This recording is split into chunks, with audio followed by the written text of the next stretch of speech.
நல் அவையை வணங்கி பெருமதிப்பிற்குரிய நடுவர் அவர்களே, தமிழ்நாடு பாடநூல் கழகத்துடைய தலைவர் யார்? என்னை உட்கார வச்சுட்டு யாருன்னு கேட்டேன். நான் தான்.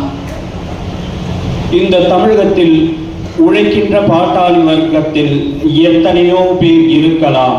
ஆனால் தகுதி வாய்ந்த மாணவர்களை உருவாக்க வேண்டும் என்றால் தமிழ்நாடு பாடநூல் கழகத்திற்கு நல்ல படித்த ஒரு பண்பாளர் தான் அதற்கு தலைவராக இருக்க வேண்டும் என்று தமிழ்நாடு அரசாங்கம் உங்களை அந்த பதவியில் உட்கார வைத்திருக்கிறது என்றால்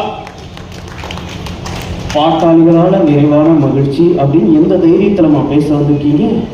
33 வருஷம் வாத்தியார் வேலை பார்த்து எல்லா புத்தகத்தையும் படித்து கிடிச்சு ஒரு வாத்தியார் வேலை பார்த்து ஓய்வு பெற போகிற நேரத்தில் இங்கிட்டு வந்துட்டாரு. அவருக்கு திருப்பி புத்தகத்தை கையில் கொடுப்போம்னு தான் 2011 அன்று விருப்ப ஓய்வு பெற்று புத்தகத்தை கீழே வைத்த இந்த ஆசிரியருக்கு 10 ஆண்டுகள் கழித்து மீண்டும் அதே புத்தகத்தை கையில் கொடுத்து பாடநூல் கழக தலைவராக மாற்றியது நமது தமிழகத்தின் முதலமைச்சர். கோயம்புத்தூர்காரங்க எப்பவுமே குறுங்காரங்க. ஐயோ ஐயோ, சிஎம் போயிட்டு உட்காந்துட்டு இருந்தார் ஒருத்தர் வீட்டுல. யார் வீட்டுல போய் உட்காந்துட்டு இருந்தாரு? கல்லு தூக்குறவன் வீட்லயா, கலவை கின்றவன் வீட்லயா, மாட்டு வண்டி ஓட்டுறவன் வீட்லயா? இல்லைங்க,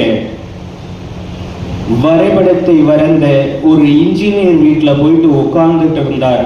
சிஎம்ஐயே தன் வீட்டில் அழைத்து உட்கார வைத்தது அந்த இன்ஜினியர் படித்த கல்விதானே தவிர பாட்டாளர்கள் கிடையாதுங்க. காமராஜர் அவர்களே போய் அமர்ந்திருந்தார். ஏன் அமர்ந்திருந்தார்? அவன் படிச்சவன் அப்படின்றதுனால அவன் வீட்டுல போய் உட்கார்ந்து இருந்தார் காமராஜர் அவர்கள்.